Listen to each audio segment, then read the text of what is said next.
আল্লাহ ইমানদারদের ডেকেছেন কাদেরকে? সবাই বলেন।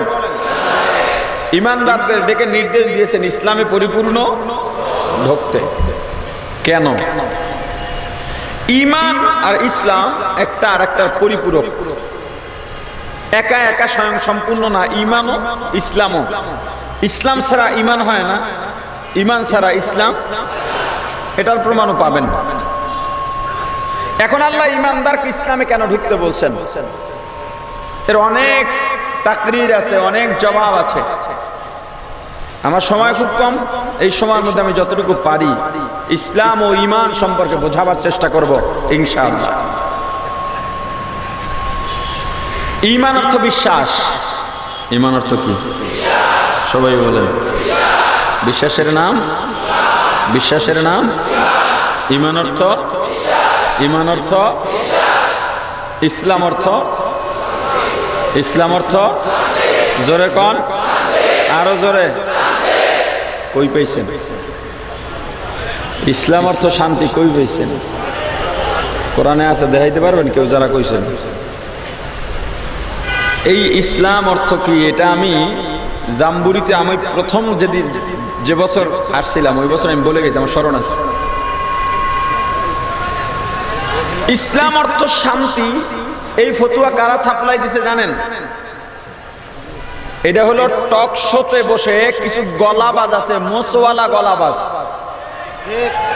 এরা ওখান থেকে এই অর্থ সাপ্লাই দিছে। কিভাবে?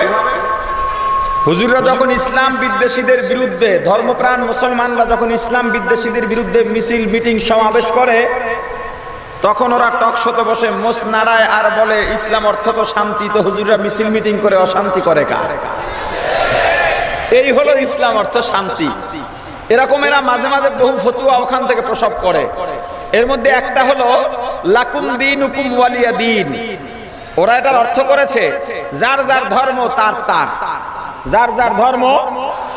এখন এটার তাফসিরও বাইর করছে। তাফসির করছে কি? ধর্ম যার যার, উৎসব সবার। তাফসির বাইর করছে কি? ধর্ম যার যার, উৎসব সবার। উৎসব সবার, মনে রাখবেন এটা, মানে আনন্দ সবার, উৎসব সবার। নীতি যার যার, উৎসব সবার। বৈশিষ্ট্য যার যার, উৎসব সবার। ধর্ম যার যার, উৎসব সবার। ওদের কথার মূল প্রতিপাদ্য এটাই। আচ্ছা, তো ওদের কথার ওরা যে তাফসিরটা বের করলো, ধর্ম যার যার, উৎসব সবার। আসলে এটা কি সম্ভব? এটা যদি সম্ভব হয় তাহলে বাসর, বিবাহ যার যার, বাসর সবার হবে। বিবাহ যার যার, বাসর যদি সবার না হয় তাহলে ধর্ম যার যার, উৎসব সবার। জোরে বলেন। এই উৎসব সবার কেন বলে? আমরা ধর্ম নিরপেক্ষ, আমরা সেকুলার, আমরা কোন ধর্ম মানি না। আমি হিন্দু, বৌদ্ধ, খ্রিস্টান, আমি যা বলেন যখন যেথায় যাই, আমি মসজিদে গেলে মোনাজাত করি, গির্জায় গেলে পূজা করি, হ্যাঁ, মন্দিরে গেলে মাথা ঠোকাই, আমি সব। এবার আসেন, কবরে যাওয়ার পর জিজ্ঞেস করবে মা দিনুক, তোমার ধর্ম কি? আপনি বলবেন আমি সেকুলার। আপনি কবর কি বলবেন? আমি সেকুলার। ধর্ম বলা লাগবে কিনা? 3 নাম্বার, জান্নাত হবে সাম্প্রদায়িকদের জন্য। জান্নাত মানে যারা বলে আমরা সেকুলার, মানে ধর্ম নিরপেক্ষ, ধর্ম নিরপেক্ষ যারা, ওরা বলে আমরা অসাম্প্রদায়িক। কথা একই, মানে আমরা কোন মুসলিম সম্প্রদায়, এই সাম্প্রদায়িক না, আমরা সব সম্প্রদায় মিলে চলি, এটাকে বলে অসাম্প্রদায়িক। তো বললো আমরা অসাম্প্রদায়িক, কিন্তু জান্নাত সাম্প্রদায়িকদের জন্য। কোন সাম্প্রদায়িক? মুসলিম সাম্প্রদায়িক। আর জাহান্নাম যারা অসাম্প্রদায়িক তাদের জন্য, বৌদ্ধ, খ্রিস্টান, হিন্দু, নাস্তিক, মুরতাদ, সবার জন্য জাহান্নাম। আপনি কোনটা যাবেন? জোরে বলেন। আপনি সাম্প্রদায়িক না অসাম্প্রদায়িক? ধার্মিক না ধর্মহীন? জোরে বলেন। এটা মনে রাখবেন। এর জবাবে সাম্প্রদায়িক আমি প্রমাণ করেছি সারা বিশ্বে অসাম্প্রদায়িক বলে কেউ নাই।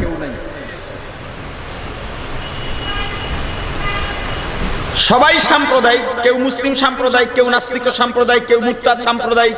যারা বলে আমরা অসাম্প্রদায়িক, এই অসাম্প্রদায়িকের আড়ালে ওরা অন্য কোন ধর্মের বিরুদ্ধে বলে না, শুধুমাত্র মুসলমানের বিরুদ্ধে বলে। ওদের উদ্দেশ্য ভালো না খারাপ? জোরে বলেন ভাইরা আমার। ইসলাম অর্থ শান্তি নয়, ইসলাম অর্থ আত্মসমর্পণ করা, আনুগত্য করা। তবে ইসলাম শান্তির ধর্ম। ইসলাম শাব্দিক ইসলামের অর্থ কি? জোরে বলেন। কার কাছে করব? কার কাছে করব? কিভাবে করব? আল্লাহ যা বলেছেন তা মানতে হবে। আল্লাহ যা বলেছেন, এক কথায় দুনিয়াতে আসছি আল্লাহর ইচ্ছায়, যাব, মাঝখানের সময়টাও আল্লাহর ইচ্ছায় কাটাতে হবে। এর নাম আত্মসমর্পণ করা। তোমার ভাষা, তোমার বুলি মুসলিম মুমিনের বুলি হবে। তোমার বুলি যাতে নাস্তিক্যবাদী বুলি না হয়, তোমার বুলি যাতে পাশ্চাত্যবাদীর বুলির সঙ্গে মিলে না যায়, তোমার বুলি যেন কুফুরি পুঁজিবাদী কুফুরি গণতন্ত্রের বুলির সঙ্গে মিলে না যায়। প্রত্যেক প্রাণী বা জাতির একটা নিজস্ব বুলি আছে না? পাখির একটা নিজস্ব বুলি আছে না নাই? গরু ছাগলের নিজস্ব বুলি আছে না নাই? হাঁস মুরগির নিজস্ব বুলি আছে না নাই? মুমিন মুসলমান তোমারও একটা নিজস্ব বুলি আছে। তোমার বুলি কি আল্লাহ শিখাইয়া দিয়েছেন পয়গম্বর। আপনি দুনিয়ার মুমিন মুসলমানদের জানায়া দেন, মুসলমান তোমার বুলি যাতে পুঁজিবাদী কুফরি গণতন্ত্রের বুলির সঙ্গে মিলে না যায়, এজন্য আল্লাহ শিখাইয়া দিয়েছেন তোমার বুলি কি হবে, এর বাইরে যাতে তোমার বুলি না হয়। ইন্না সালাতি ওয়া নুসুকি ওয়া মাহইয়ায়া ওয়া মামাতি লিল্লাহ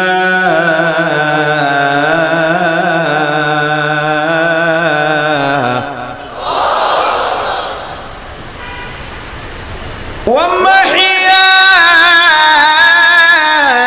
ওয়া মামাতি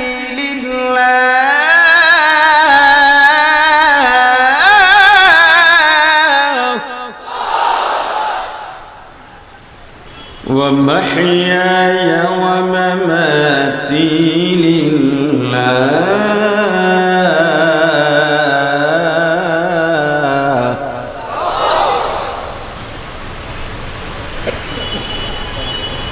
قل إن صلاتي ونسكي ومحياي ومماتي لله رب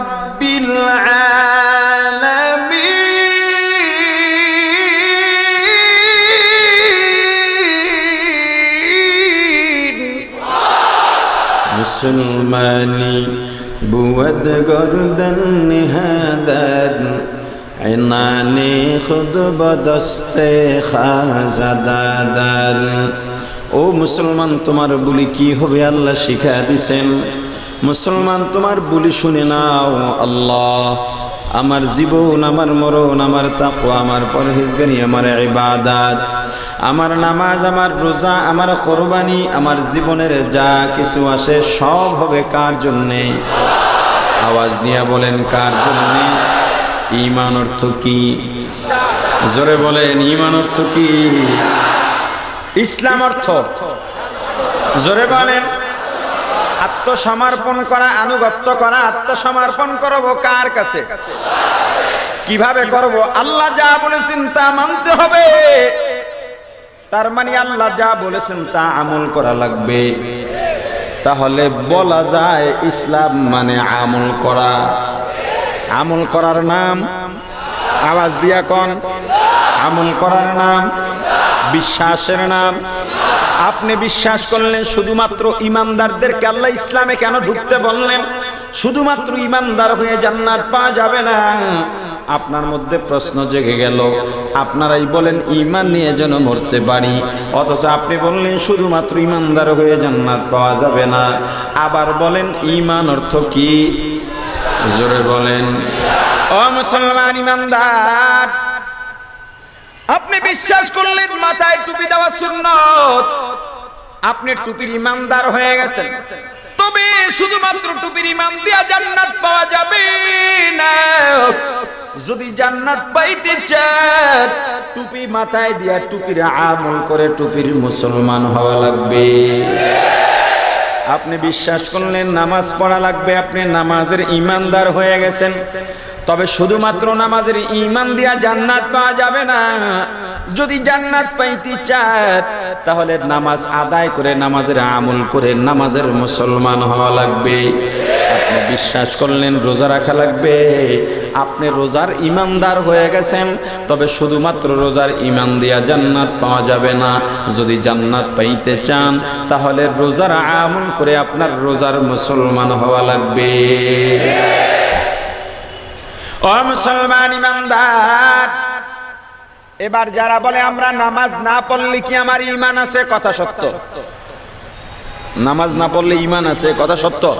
কারণ নবীজি বলেছেন মান ক্বালা লা ইলাহা ইল্লাল্লাহ ফাদাখালাল জান্নাহ। এটা কি আমি উঠছি পরে ডিস্টার্ব না আগের থেকে?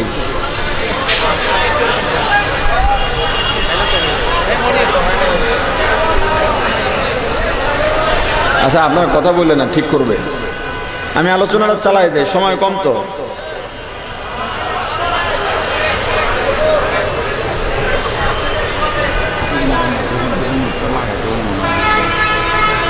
কত লাগাই এগুলো তো বলা যায় না।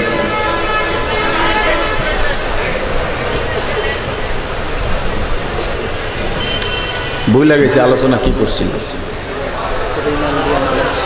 নবীজি বলেছেন মান ক্বালা লা ইলাহা ইল্লাল্লাহ ফাদাখালাল জান্নাহ আও কামা ক্বালান নবিয়্যু আলাইহিস সালাতু ওয়াস সালাম।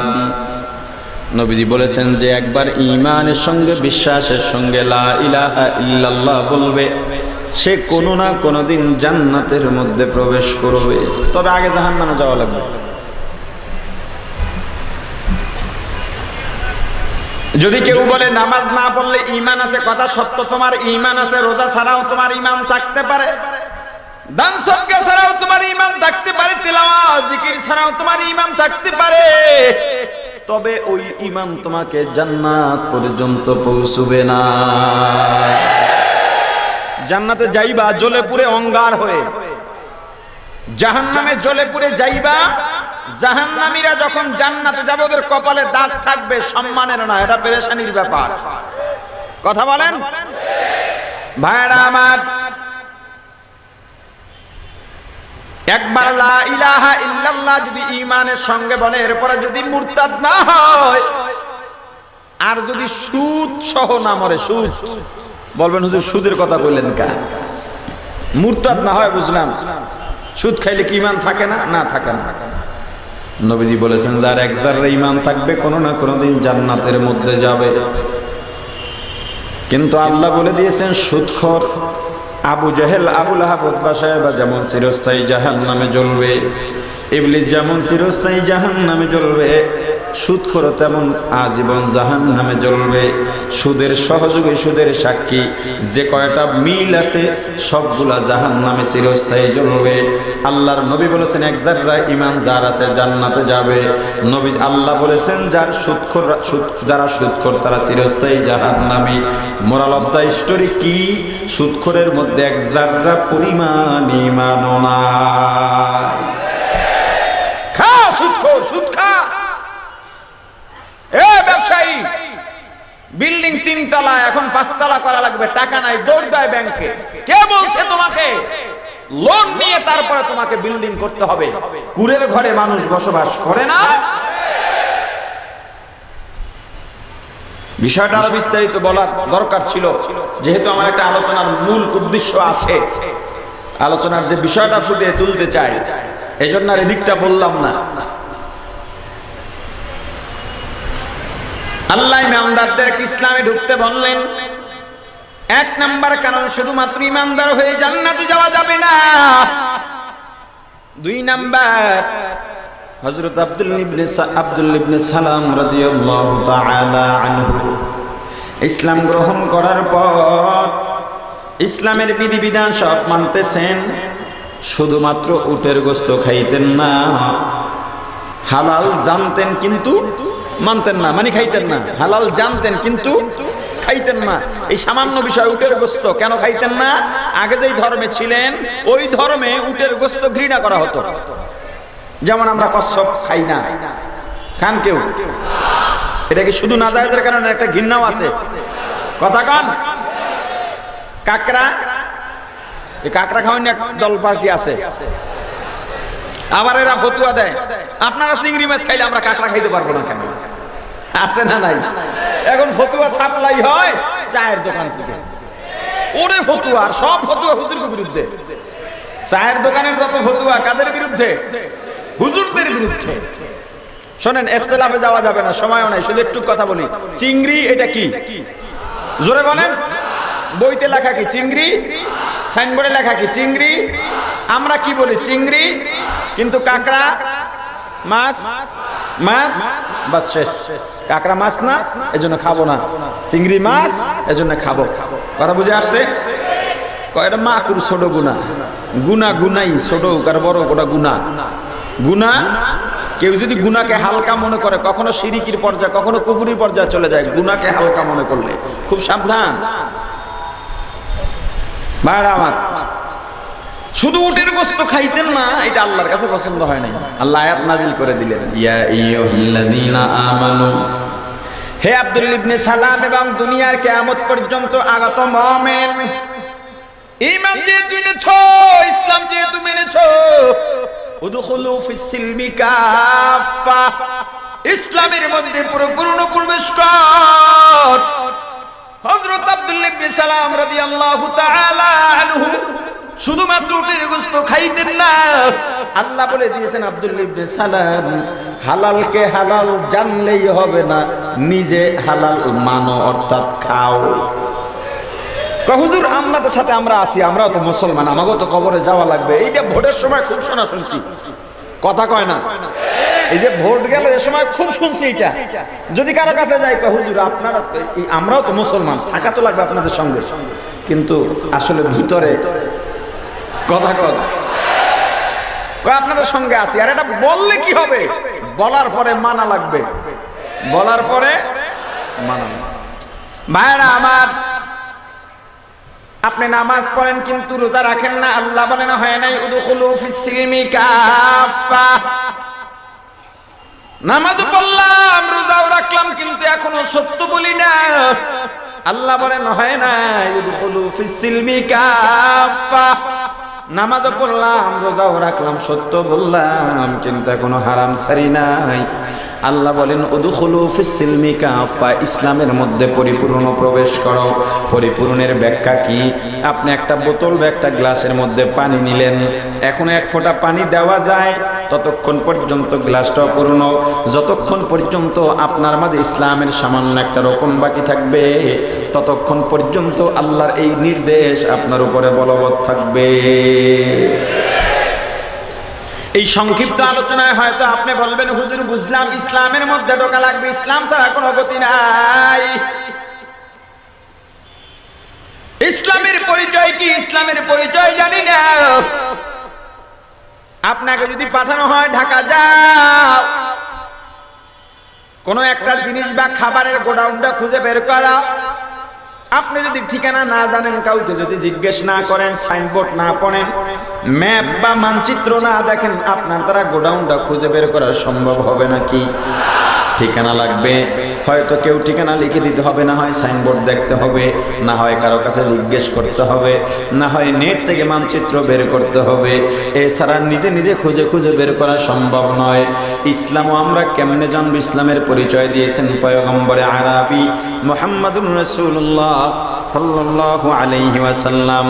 আন ইবনে উমর قال قال رسول الله صلى الله عليه وسلم بني الإسلام على خمس شهادة أن لا إله إلا الله وأن محمدا عبده ورسوله إقام الصلاة وإيتاء الزكاة والحج وصوم رمضان أو كما قال النبي عليه الصلاة والسلام। পয়গম্বর বলেছেন ইসলাম পাঁচটা জিনিসে পরিপূর্ণ হয়। কয়টা? আওয়াজ দিয়া কোন? এক নম্বরে দুইটা সাক্ষী, এক নম্বরে ইসলাম কয় জিনিসে পূর্ণ হয়? জোরে বলেন, সবাই বলেন না কেন? কয় জিনিস? এক নম্বরে দুইটা সাক্ষী। এক নম্বরে জোরে বলেন, দুই সাক্ষীর এক সাক্ষী। আশহাদু আল্লাহ ইলাহা ইল্লাল্লাহ। এক নম্বরে সাক্ষী হলো লা ইলাহা ইল্লাল্লাহ। এক নম্বর সাক্ষী কি? জোরে জোরে আরো জোরে বলেন, লা ইলাহা ইল্লাল্লাহ, লা মাশুকা ইল্লাল্লাহ, লা মাহবুবা ইল্লাল্লাহ, লা মাওজুদা ইল্লাল্লাহ, লা ইলাহা ইল্লাল্লাহ। এক নাম্বার সাক্ষী তাওহীদের সাক্ষী, আল্লাহ ছাড়া কোনো ইলাহ নাই, আল্লাহ ছাড়া কোনো মাবুদ নাই। আল্লাহ কয়জন? জোরে। দুই নাম্বার সাক্ষী ওয়া আন্না মুহাম্মাদান আবদুহু ওয়া রাসূলুহু। দুই নাম্বার সাক্ষী মুহাম্মাদুর রাসূলুল্লাহ সাল্লাল্লাহু আলাইহি ওয়াসাল্লাম শেষ নবী, সত্য নবী। নবীর পরে আর কোন নবী আসবে না, আল্লাহর বান্দা ও পয়গম্বর। এক নাম্বার সাক্ষী হলো তাওহীদের সাক্ষী, লা ইলাহা ইল্লাল্লাহ। দুই নাম্বার সাক্ষী খতমে নবুয়ত ও রিসালাতের সাক্ষী মুহাম্মাদুর রাসূলুল্লাহ। নবীজি শেষ নবী, বিশ্বাস হয়?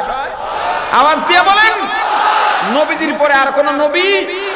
আনা খাতামুন নবীন লা নাবিয়্যা বা'দি আও কামা ক্বালান নবী আলাইহিস সালাতু ওয়াস সালাম। নবীজি বলে দিয়েছে আমি শেষ নবী, আমার পরে আর কোন নবী আসবে?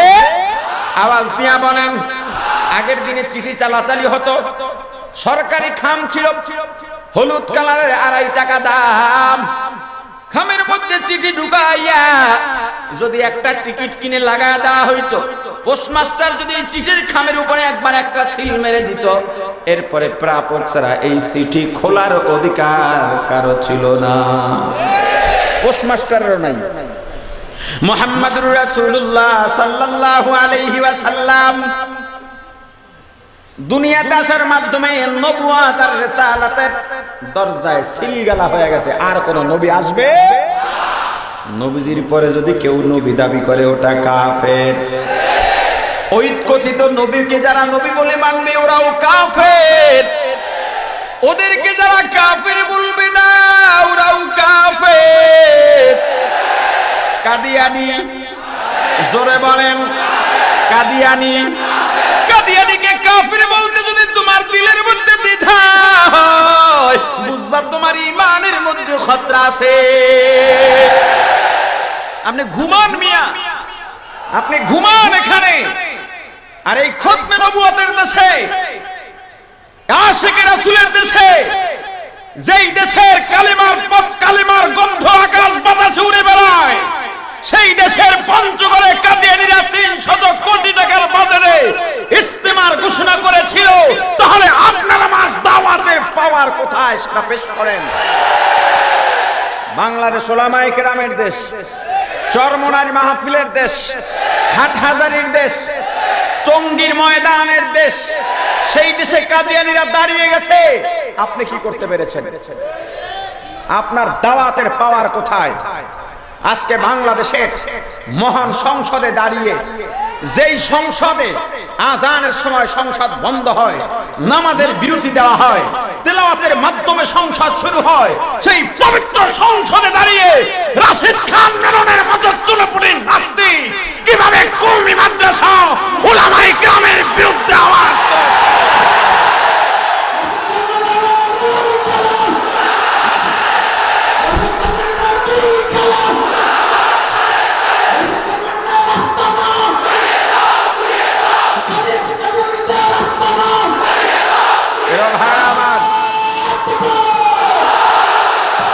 স্পষ্ট করে একটা কথা বলি, আমরা এই দেশে ভেসে আসি নাই, আমরা এই দেশের ভাড়াটিয়াও নই।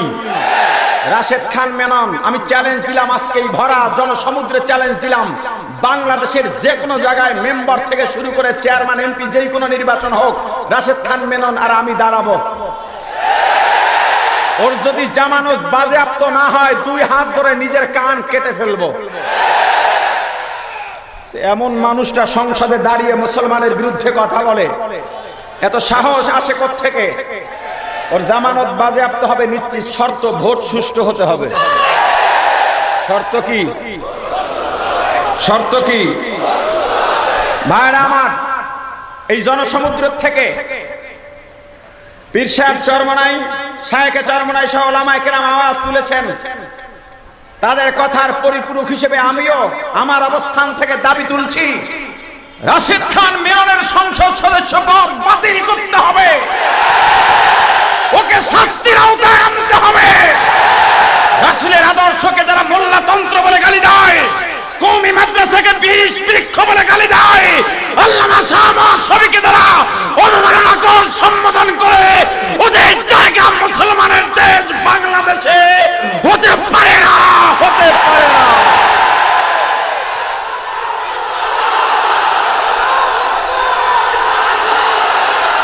প্রিয় ভাইরা আমার, আমরা চাই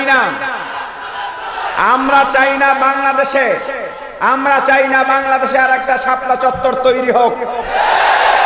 আমরা চাই না সোহরাওয়ার্দী উদ্যান আবার চরমনাইয়ের মুজাহিদে ভরে যাক। এই না চাওয়া এক জিনিস, আসলে তো চাই সারা দেশ ইমানদারে ভরে যাক, কিন্তু আবার নাস্তিক মুরতাদদের বিরুদ্ধে আবার আমাদের আন্দোলন করতে হবে, সেটা আমরা চাই না। আমরা চাই মুসলমানের দেশে মোল্লাতন্ত্রই চলবে, মোল্লাতন্ত্রই চলবে।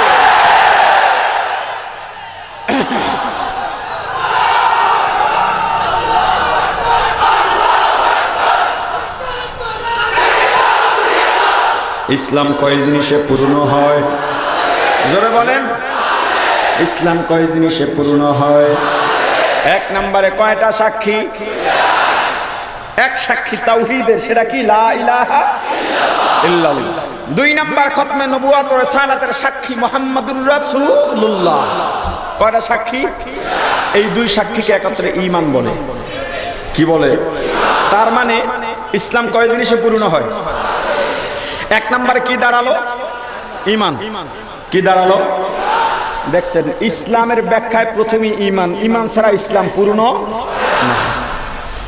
এবার ঈমান কাকে বলে সেটাও তো জানা দরকার। কথা কোন? ঈমান 3 জিনিসে পূর্ণ হয়। কয় জিনিস?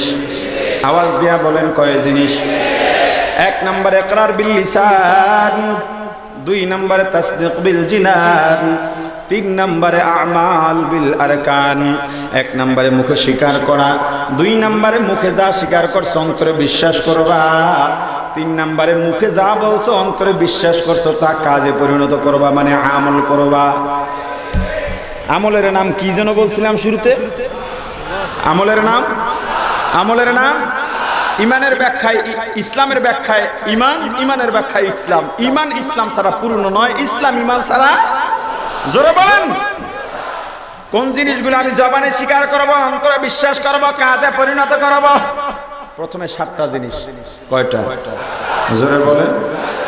1 নম্বরে আল্লাহ, কার উপর? 2 নম্বরে ওয়া মালাইকাতিহি, ফেরেশতা সমূহ। 3 নম্বরে ওয়া কুতুবিহি, কিতাব সমূহ। 4 নম্বরে ওয়া রাসূলিহি, রাসূল সমূহ, রাসূল যারা আছেন রাসূলগণ। 5 নম্বরে ওয়াল ইয়াউমিল আখির, কিয়ামতের উপর। 7 নম্বরে ওয়াল কদরি খাইরিহি ওয়া শাররিহি মিনাল্লাহি তাআলা, আল্লাহর পক্ষ থেকে ভালো মন্দ যা হয় তার উপরে ঈমান আনা। আপনি কষ্ট করলেন, ফসলের ক্ষেতের সামনে গিয়া দাঁড়াই বলেন, বেড়ারে বেড়া, কষ্ট করছিলাম, ফল পাইছি। কথা কয় না? আর যদি ফসল ভালো না হয় তখনও বলে কষ্ট করেছিলাম কিন্তু আল্লাহ দেয় নাই। কি এমন খাসলতের মানুষ বেশি না কম? হ্যাঁ, খাসলতটা রাখা যাবে সব সময়? কার উপর তাওয়াক্কুল? জোরে বলেন। 7 নম্বরে ওয়াল বাতি বাদাল মাউত, মরণের পরে আবার জীবিত হওয়ার উপরে ঈমান আনবো, মুখে বলবো, অন্তরে বিশ্বাস করব, কাজের দ্বারাও যাতে সেটা প্রমাণ পায়। 1 নম্বরে আল্লাহ, কার উপর? আল্লাহর পরিচয় কি আল্লাহ নিজেই শিখিয়ে দিয়েছেন। ও পয়গম্বর, আপনি দুনিয়ার মানুষদের জানায় দেন আমি আল্লাহর পরিচয় আল্লাহু আহাদ। আল্লাহ কয়জন? লা শারীকা লাহু, আল্লাহর সঙ্গে কোনো শরীক লা তুশরিকু বিহি, আল্লাহর সঙ্গে শরীক করো না। আল্লাহুস সামাদ, আল্লাহ বেনিয়াজ বেপরোয়া, আল্লাহ মুকাফেকি, আল্লাহর কাছে, আল্লাহ কারো কাছে ঠেকা নন, আল্লাহর কাছে দুনিয়ার সবাই ঠেকা। লাম ইয়ালিদ ওয়া লাম ইউলাদ, আল্লাহ জন্মদাতা হয়ে কাউকে জন্ম দেন নাই, কোন জন্মদাতার থেকে আল্লাহ জন্ম নেন নাই। লাম ইয়াকুল্লাহু কুফুয়ান আহাদ, আল্লাহর সমকক্ষ দুনিয়ার মধ্যে আর কেউ নাই। এর নামই আল্লাহু আকবার। এর নাম কি? আওয়াজ দিয়ে বলেন, আওয়াজ দিয়ে বলেন আল্লাহু আকবার। অর্থ কি? আল্লাহ, আল্লাহ বড়, আল্লাহই বড়, একমাত্র আল্লাহ বড়, আল্লাহ সবচেয়ে বড় না। আল্লাহ বড়, আল্লাহই বড়, একমাত্র আল্লাহ বড়। আপনি যদি বলেন আল্লাহ সবচেয়ে বড়, তাহলে একটা কথা লাজেম আসে, আল্লাহ সবচেয়ে বড় মানে আরো কিছু বড় আছে, তাদের মধ্যে আল্লাহ বেশি বড়। আল্লাহর সামনে কোনো বড় নাই, আল্লাহই বড়, সারা পৃথিবী আল্লাহর সামনে জিরো। কথা ঠিক আছে? আপনি সবচেয়ে বড় বললে অসুবিধা নাই, এটা তাসাউফের কথা বললাম। তাসাউফের লাইনে আল্লাহ সবচেয়ে বড় বলাটাও গুনাহ। কথা বুঝে আসছে? কার উপরে ঈমান আনবো? কার উপরে? অন্তরে তাওহীদ, শিরিক জায়গা দিবা না। আল্লাহ এক, অন্তরের মধ্যে আমার কলবে, কথা কয় না, আমার কলবে আর কেউ নাই, তাওহীদ। কলবে শুধু আল্লাহ থাকবে। কে থাকবে? হযরত বেলাল রাদিয়াল্লাহু তাআলা আনহু একজন হাবশী গোলাম ছিলেন, ঠোঁট ঝুলে পড়তো, এত ভারী, এত কালো, এত কালো। মানুষ যত কালো হোক না কেন হাতের তালু সাদা দেখা যায়, কিন্তু হযরত বেলালের হাতের তালু পর্যন্ত কালো ছিল।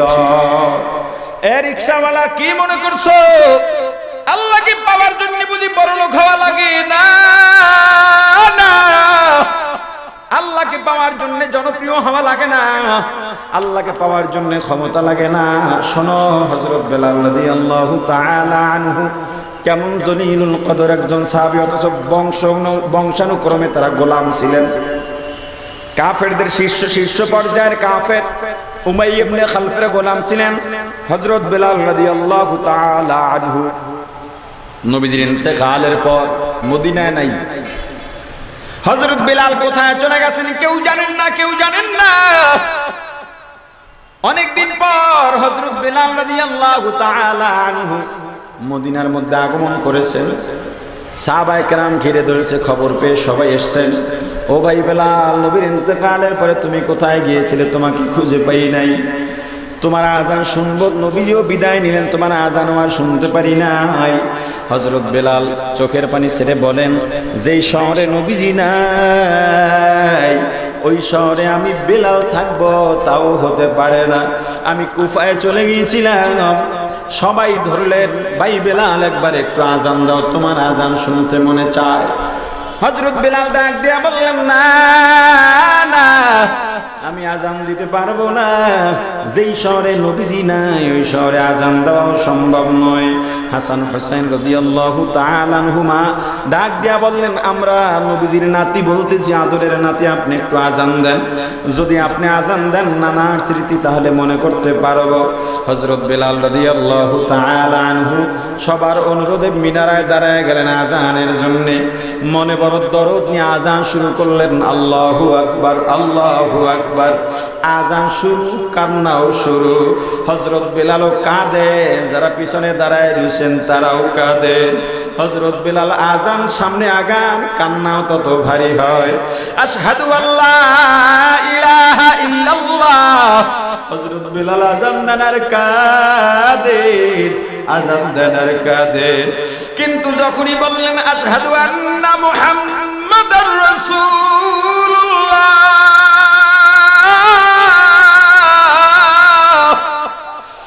হযরত বেলাল একটা চিৎকার দিয়ে বাটির মধ্যে পড়ে গেছে। সবাই কাছে গিয়ে দেখে হযরত বেলাল বাটির মধ্যে বেহুশ হয়ে গেছে, দুই চক্ষু দিয়ে টক টক করে শুধু পানি পড়তেছে। হযরত বেলালের হুঁশ ফেরার পর ডাক দিছেন, ওরে ভাই বেলাল, ওরে ভাই বেলাল, তুমি কেন বেহুশ হয়ে গেলা? তুমি কেন পড়ে গেলা? আজান কেন শেষ করলা না? হযরত বেলাল ডাক দিয়া বলেন, ভাই গো, আমি যখন আগে আযান দিতাম আশহাদু আন্না মুহাম্মাদুর রাসূলুল্লাহ যখন বলতাম, আমি একটু আড়া নজরে তাকায় দেখতাম আমার নবীজি মসজিদে নববীর মিম্বরে বসে আমার দিকে তাকাইয়া রইছে। আজকে যখন আমি আশহাদু আন্না মুহাম্মাদুর রাসূলুল্লাহ বলেছি, বড় আশা নিয়ে মিম্বরের দিকে তাকাইলাম, কিন্তু তাকায় দেখি মিম্বর খালি, আমার নবী নাই। আমি বিলাল সহ্য করতে পারি নাই। হযরত বিলাল রাদিয়াল্লাহু তাআলা আনহু উমাইয়া ইবনে খালফের কাজ করতেছেন, ঠোঁট দুইটা নড়তেছে। উমাইয়া ইবনে খালফ ডাক দেয়া বলেন, ওরে বেলাল তোমার ঠোঁট নড়ে কেন? বলে আমি মালিকের নাম জপতেছি। উমাইয়া ইবনে খালফ ডাক দেয়া বলে, ঠিক আছে তোমার সুবিধা বাড়ায় দেব, তোমার কাজ কমায় দিব। হযরত বিলাল বলেন, কেন? কয় আমার নাম কেউ কোনোদিন ডাকে নাই, তুমি ডাকতেছো। হযরত বিলাল বলে, না না আমি আপনার নাম ডাকি না, আপনার নাম ডাকি না। বলে, তাহলে কার নাম ডাকো? আমি তো তোমার মালিক। হযরত বিলাল ডাক দেয়া বলে, নুরে দুনিয়ার মালিক, আমি এমন এক মালিকের নাম জপি যেই মালিক আপনার মালিক, আমার মালিক, যেই মালিক দুনিয়ার সব মালিকের মালিক, আমি আল্লাহর নাম জপতেছি। উমাইয়া ইবনে খালফ ডাক দেয়া বলে, তুই এই নাম কই পাইছো? বলে, আমি নবীজির কাছে গিয়েছিলাম।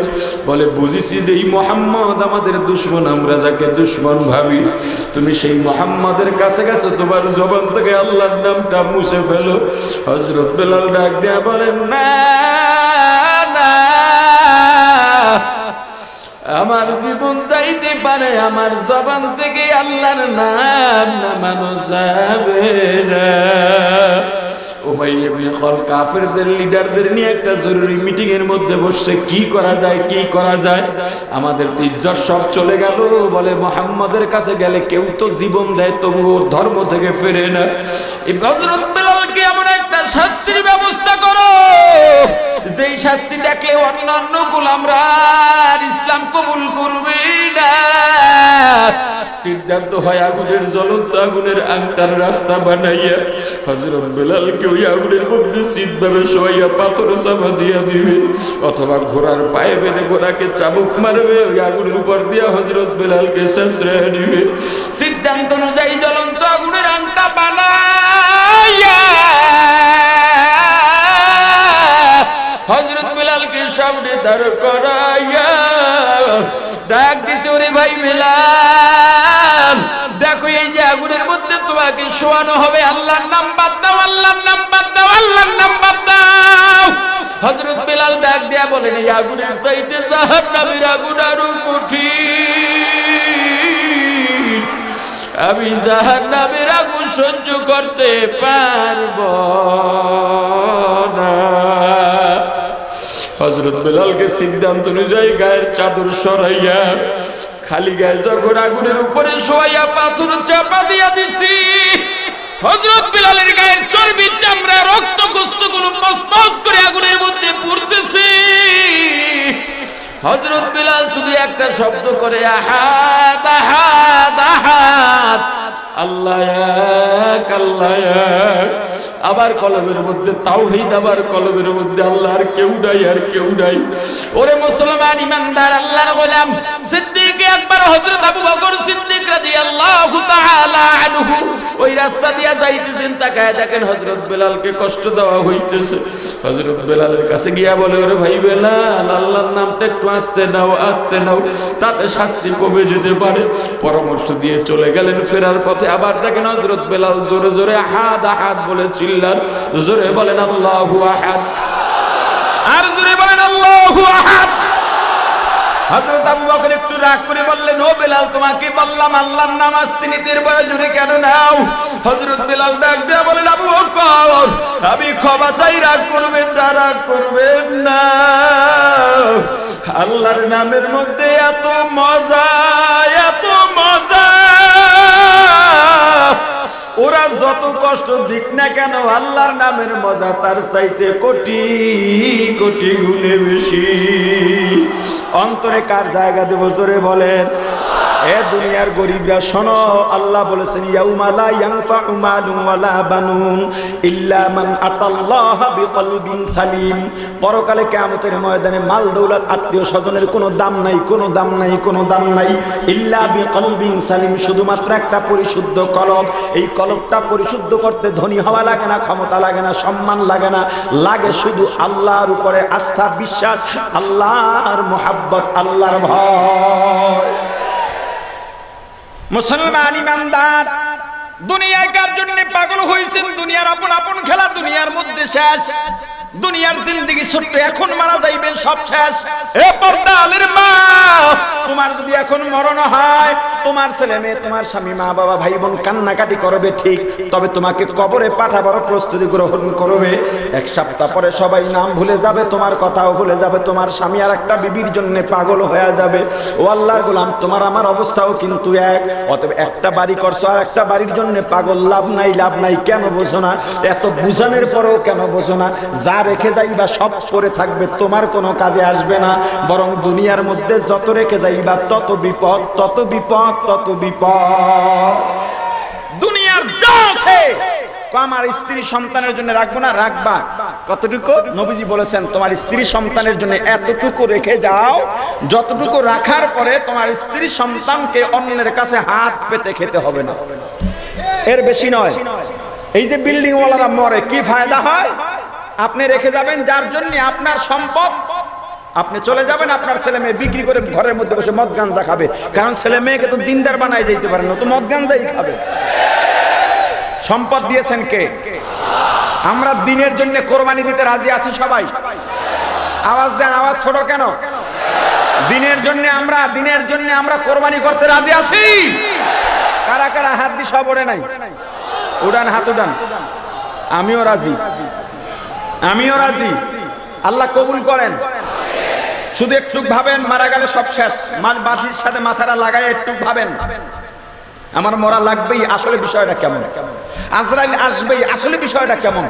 কবরে যাওয়া লাগবেই, আসলে বিষয়টা কেমন?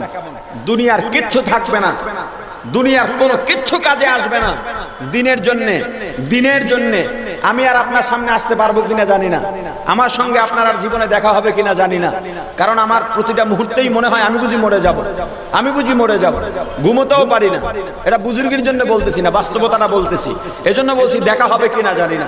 আমি আপনার সন্তানের মতো, আমি আপনার বন্ধুর মতো, ভাইয়ের মতো। এ পর্দা আলের মা, আমি আপনার সন্তানের মতো। আমি যদি আপনার পায়ে ধরে বলতাম মাগো এই কামটা আর করে দাও, অন্যায় জাহান্নামে যাওয়া লাগবে, তুমি করতে পারতা না যদি আমি তোমার সন্তান হতাম। আমি যদি আপনার ভাই হতাম, আপনাকে জড়ায় বলতাম ভাই এই কামটা করো না, দুনিয়ার জন্য পাগল হয়েও না, তুমি আর গুনাহ করো না, এটা আপনি পারতেন না করতে। যেহেতু আমি আপনার ভাই, আপনি আমাকে ভাই ভাবতে পারেন, আপনার সন্তান ভাবতে পারেন, বন্ধু ভাবতে পারেন। আলহামদুলিল্লাহ বলেন। আসতে বললে হবে না, জোরে বলেন, আরো জোরে বলেন। এই জায়গায় যারা আছে, আল্লাহ বহু মানুষকে দুনিয়া দিছেন না? এই দুনিয়া কি আসলে পরকালে কাজে লাগবে? লাগানো যায়, একটু সিস্টেম করা লাগে। কি করা লাগে? এখানে বহু গার্মেন্টসের মালিক আছেন, বহু ধনাঢ্য ব্যক্তি আছেন। সম্পদ দিয়েছেন কে? আরো আওয়াজ দিয়ে বলেন। আল্লাহর সম্পদ আল্লাহর রাস্তায় দিবেন। আপনি মনে করবেন না যে আপনি চাইলেই দিতে পারবেন। সবার টাকা পয়সা দিয়া দিনের খেদমত হয় না। কারো টাকা দিয়া মদ গাঞ্জার আসর হয়, কারো টাকা দিয়া যাত্রা সিনেমা হয়, নাটক হয়, কারো টাকা দিয়া মসজিদ মাদ্রাসা মাহফিল দিনের খেদমত হয়। আল্লাহ যারটা কবুল করেন তারটাই দিনের জন্য ব্যয় হয়। কথা বলেন ঠিক কিনা?